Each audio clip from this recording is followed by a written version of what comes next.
Sinmong semuanya.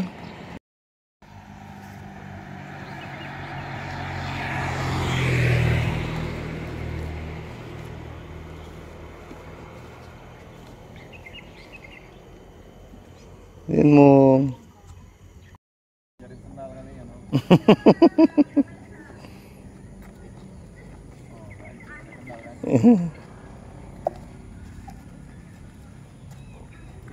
Mobil ganti-ganti terus. Ken nih, mobilnya banyak.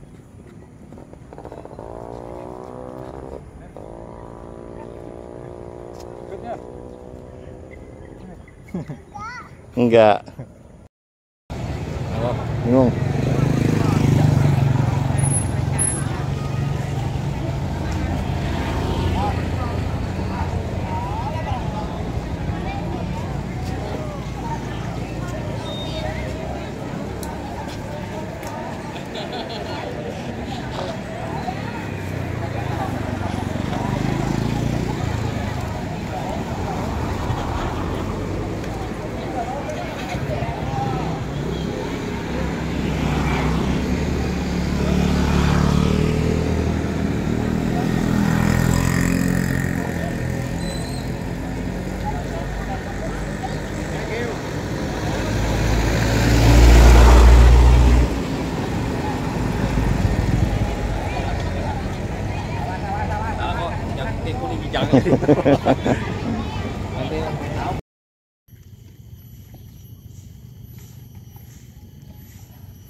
Simong Haji cantik.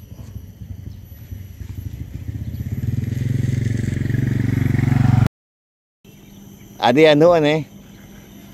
Adi garis-garis seperti adik rambut dah.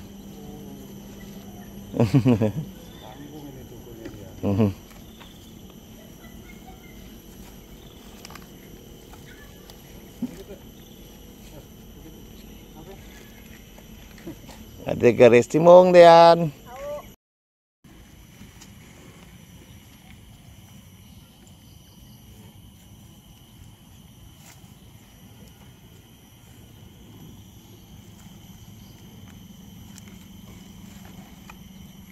Simong switching.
Sapiku.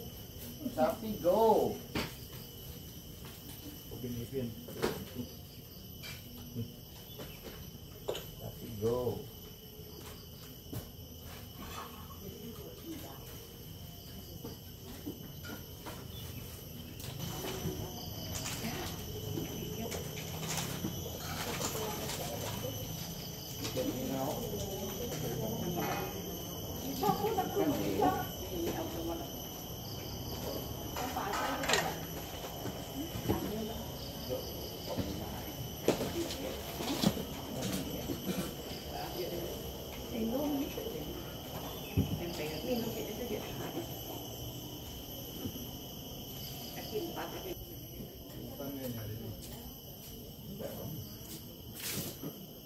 Lanjut.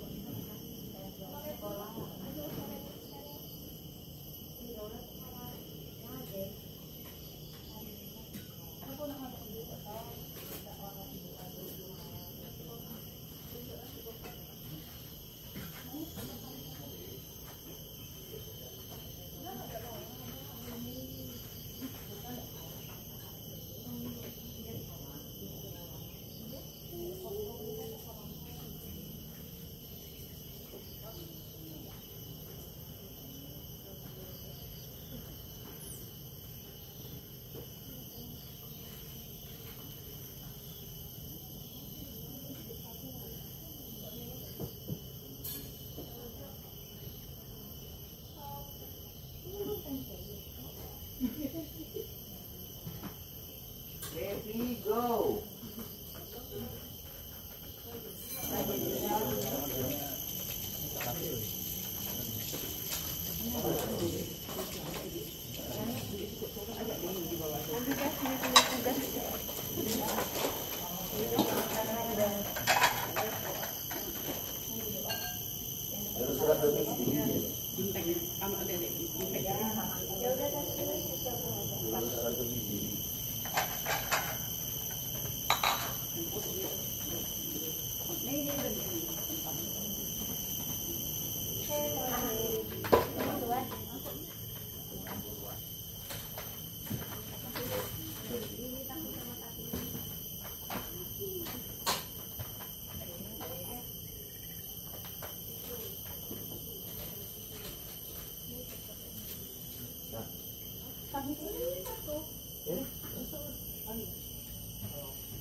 Good.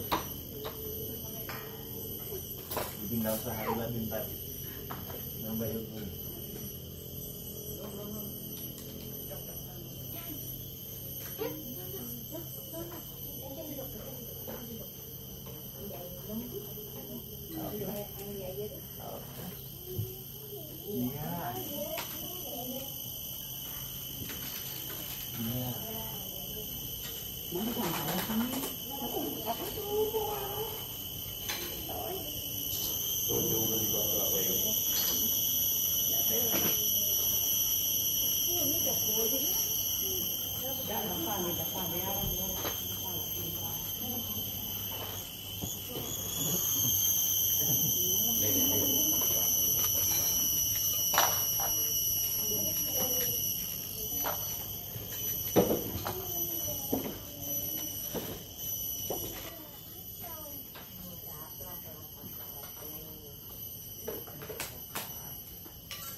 Ngambil air.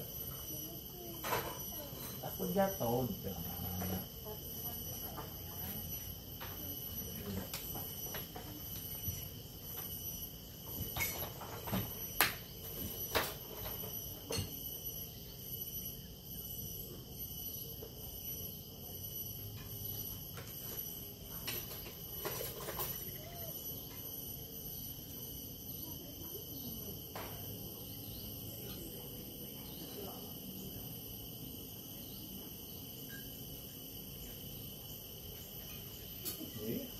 Ada petai ya di hijau.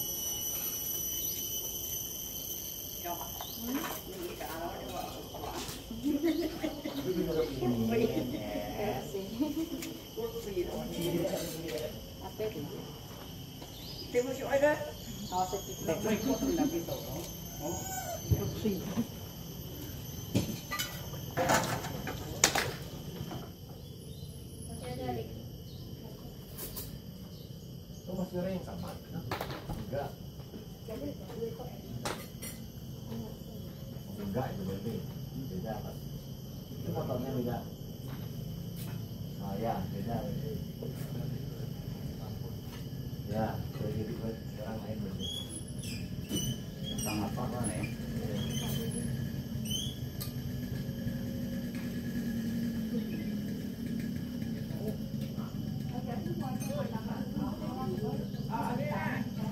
Di atas surah. Ah.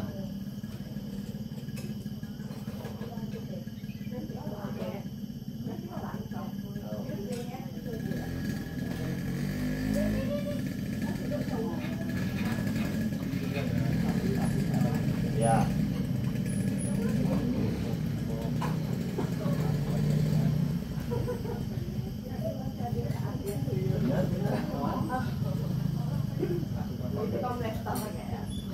Enggak masalah.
Hebat ya, dibagi begitu mereka tinggal lanjutin. Mereka udah tahu.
Asli.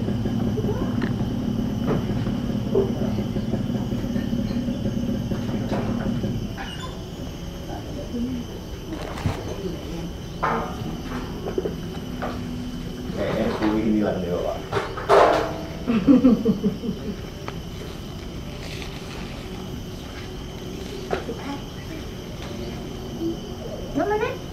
No. Tadi. Saya kalau tenang,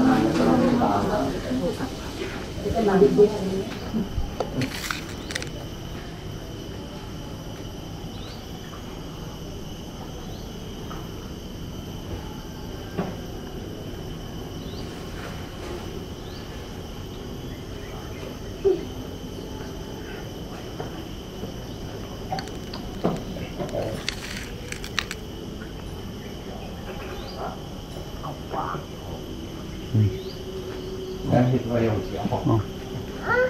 Ada apa? Nih, jawab, kasih ini dulu nih. Butuh, hah? Butuh penjelasan dulu. Ya, gimana ceritanya? Jaringan. Nah, dia. Dulu enggak loh. Iya. Dia punya Anu, alat-alatnya udah ada anu. Bajaringannya di bawah. Bahan dari bawah semua. Di bawah itu jaringan. Jaringan spandek di bawah. Cukup. Jaringannya di bawah aja.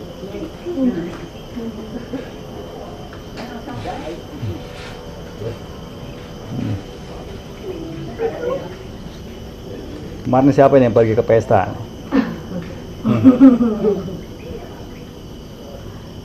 Kemarin ada yang pergi ke pesta.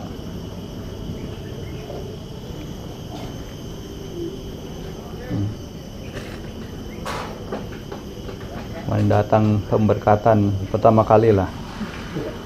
Pas setelah jadi biku pertama kali pemberkatan. Lihat, suruh kasih wejangan lagi. Mau wejangan apa? Pengalaman nggak ada, kan? Pacaran aja belum pernah, gimana mau kasih wejangan?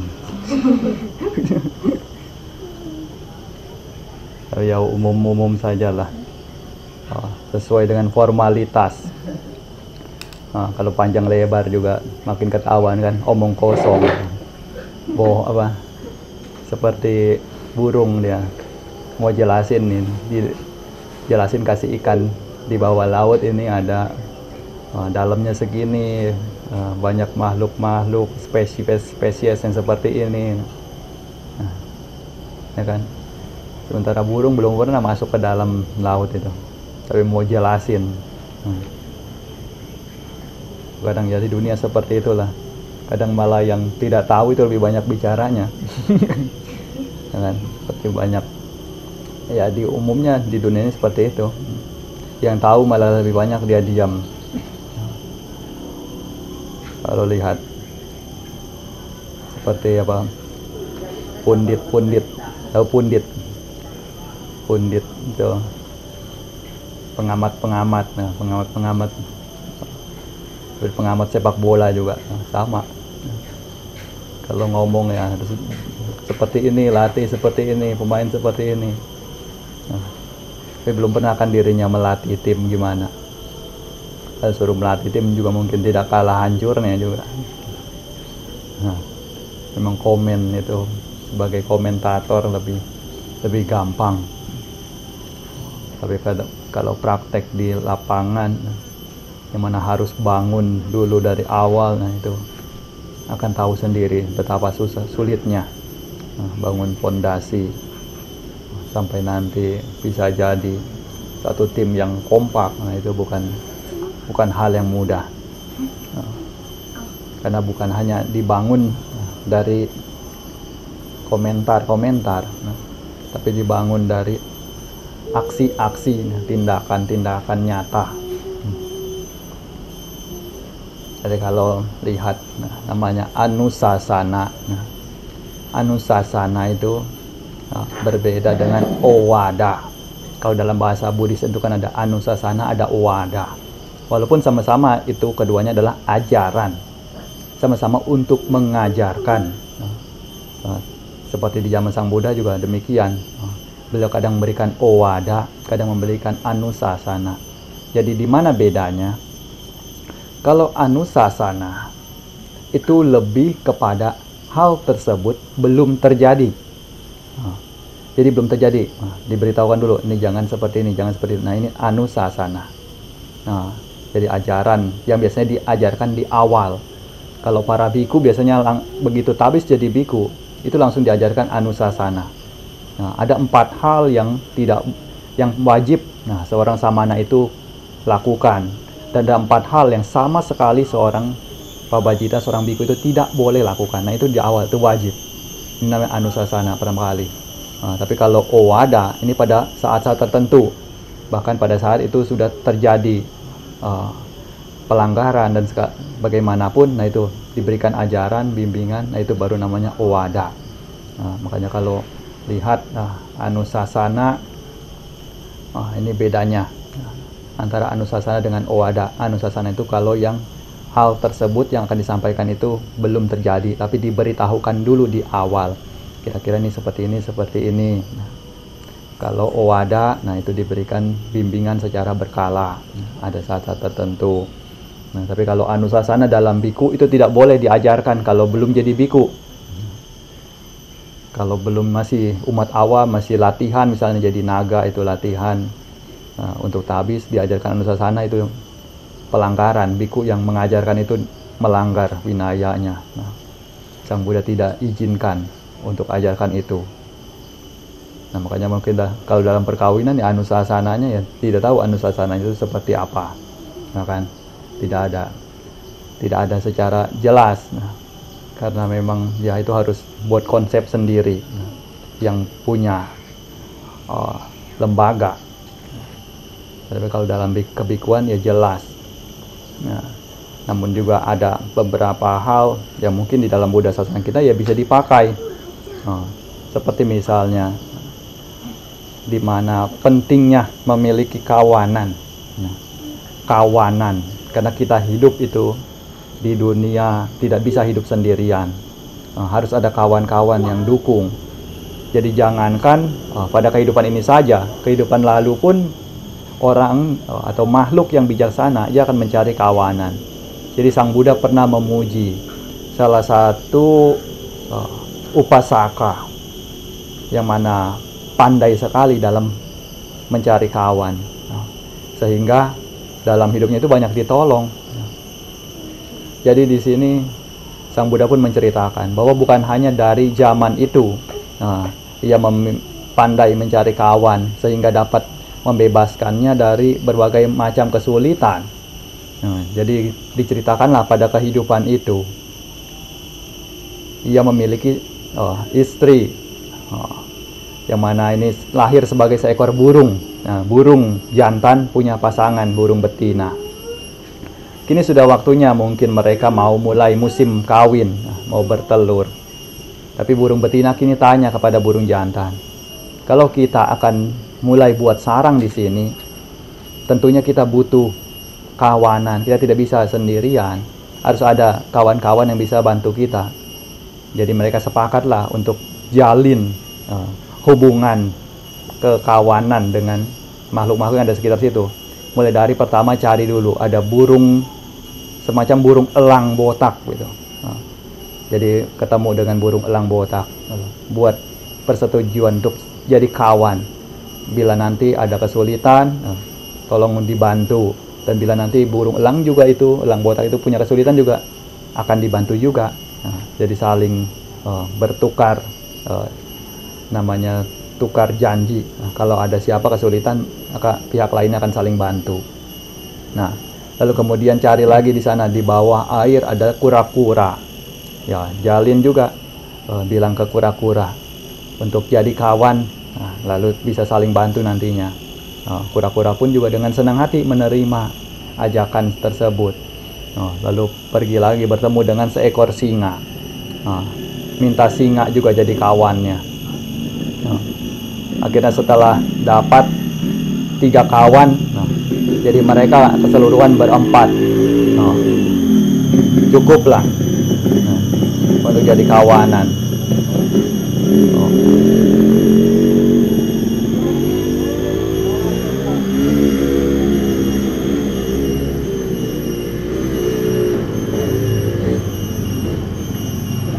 Sana juga kemarin ada iklan, ada pesawat. Sini ada Air King. Air King tidak kalah nyaring dari pesawat suaranya. Jadi begitu buat persetujuan tuh saling berkawan. Nah, pada suatu hari sudah mulai, yaitu bertelur lah. Karena sudah punya kawan, nah aman lah. Ada burung elang botak, ada kura-kura, ada singa juga. Nah, akhirnya mereka pun buat sarang bertelur. Sampai anaknya itu menetas. Nah, anak-anak burung menetas. Kini di sana ada seorang pemburu. Dia kawanan pemburu berdua. Biasanya pemburu itu dia datang untuk mencari hutan-hutan yang banyak makhluk hidupnya, banyak binatang untuk jadi buruan. Tapi hari itu dia belum dapat apa-apa. Nah, akhirnya dia menunggulah di sana. Begitu menunggu di sana, duduk. Kini namanya di dalam hutan biasa mungkin kedinginan, mau nyalakan api unggun. Jadi nyalakan api unggun.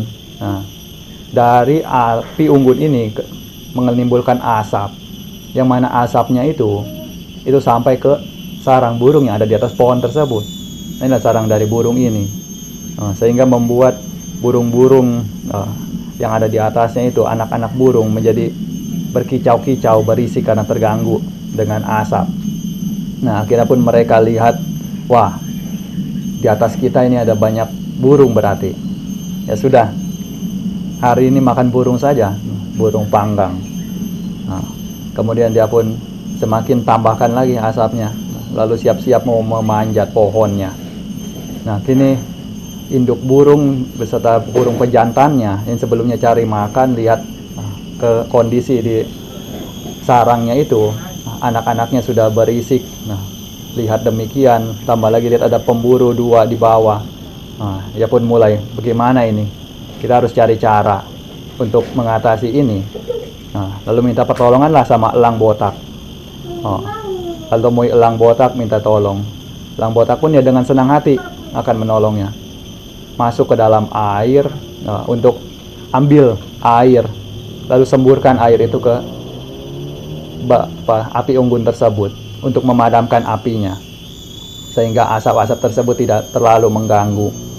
Nah, terus-menerus melakukan hal demikian. Sampai akhirnya elang botak juga sudah kecapean nih sepanjang hari matikan itu api unggun dengan bawa air. Kalau begitu menyarankan kamu minta bantuan lah dari yang lainnya lagi. Nah, akhirnya dari pejantan ini pun ya sudah, kita minta bantuan saja dari kura-kura. Nah, lalu turun ke sana, panggil kura-kura untuk minta bantuan. Kura-kura pun punya ide. Dia dari dalam air itu, biasa di air itu ada lumut-lumut atau dedaunan, atau apa yang memang ada tumbuh di air itu, rumput-rumput apa, diangkut semua, dibawa, ditumpukan di atas api unggun itu. Nah, sehingga api unggun itu kering semua, tidak bisa nyala. Nah, mereka pun pemburu lihat ulah siapa ini buat demikian. Itu lihat kura-kura juga kejar kura-kura. Nah, kura-kura segera masuk ke air. Mereka pun ngejar juga tidak ketemu. Nah, tapi terus-menerus demikian juga capek juga kura-kura. Akhirnya sampai tibalah waktunya, mungkin mereka pikir sudah waktu minta tolong sama singa. Jadi akhirnya burung jantan ini pun memutuskan, ya sudah kalau begitu akan pergi untuk menemui singa. Kamu jaga anak-anak di sini. Jadi induknya jaga anak-anaknya, dia pergi mencari singa, minta bantuan. Kalau bertemu dengan singa, singa pun datang. Karena kawannya butuh bantuan, datang langsung. Begitu lihat pemburu itu, singa datang, lari semua kocar-kacir. Jadi dari sini, akhirnya kedua pasang burung ini beserta anak-anaknya selamat dari pemburu tersebut. Singa ini pun menolongnya. Dan Sang Buddha pun mengatakan bahwa pada kehidupan itu singa tersebutlah adalah beliau.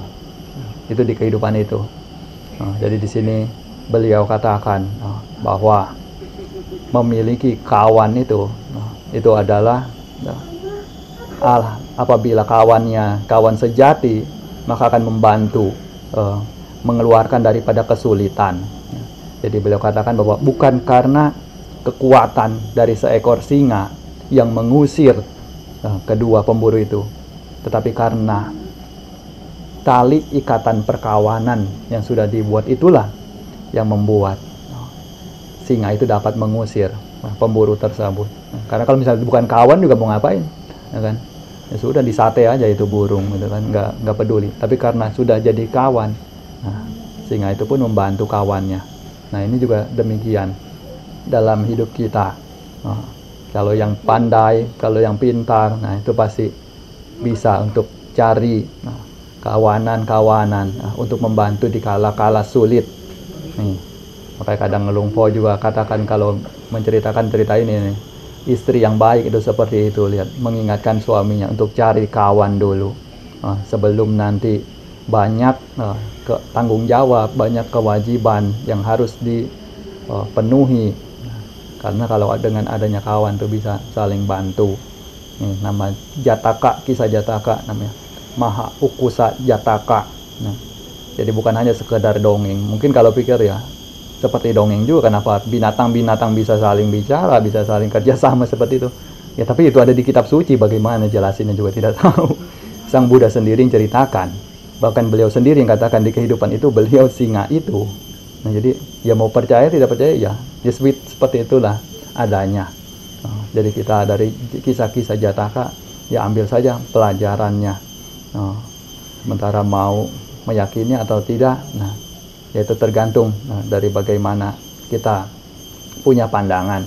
Tapi sekali lagi ya harus secara bijak untuk menyikapi itu semua. Karena kitab suci Tipitaka, kitab suci agama Buddha kita, ini adalah kitab suci yang boleh dibilang tidak pernah ada amandemen. Dari awal itu, di mana oleh para 500 orang arahat dirumuskan, sampai saat ini tidak pernah ada amandemen, tidak pernah ada penambahan, tidak pernah ada pengurangan. Itu seperti itu. Lain mungkin dengan yang lain-lain, ada tambah ini, kurang ini. Sebelumnya dunia bentuknya seperti ini, lalu rubah lagi seperti ini. Tapi agama Buddha kita tidak pernah ada perubahan seperti itu. Karena memang tujuannya adalah mengajarkan jalan untuk mengakhiri penderitaan.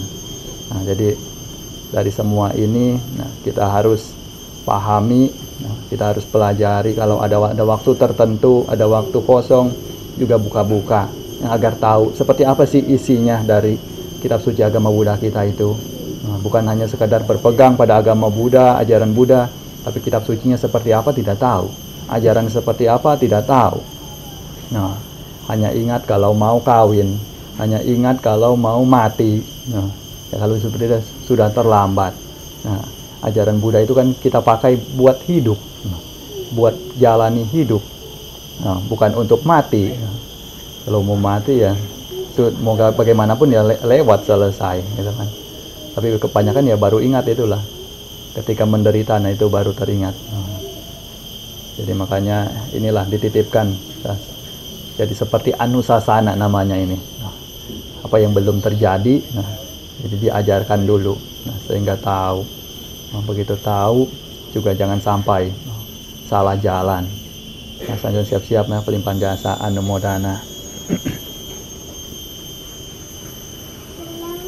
Yatha wariwaha pura paripurenti sagarang ewa mewa ito dinang petanang upakapati icitang patitang tumhang kipamewa samijatu sabe purentu sangkapa cando panaraso yatha manijoti raso yatha sabitiyo viwajantu sabarogo winasatuma te bawatwantarayo sukibika yuko bawa abiwadana silisani cangudda pajayino cataro dhammawat dan di ayuwano sukhang balang yasa sada tathagate acala supatita silan jaya sakalyanang arya kantang pasang sitang sangge pasado yasati ujubutan cadasanang adalido titang ahu amoganta sajiwitang tasamasadan casilan ca pasadang dhammadasanang anuyunje thamedawi sarang buddha nasasananti bawatu sab bamanggalang rakantu sabadewata sabba buddha nubawena sadasoti bawantu te bawatu sabba manggalang rakantu sabba dewata sabba dhamma nubawena sadasoti bawantu te bawatu sabba manggalang rakantu sabba dewata sabba sangha nubawena sadasoti bawantu te.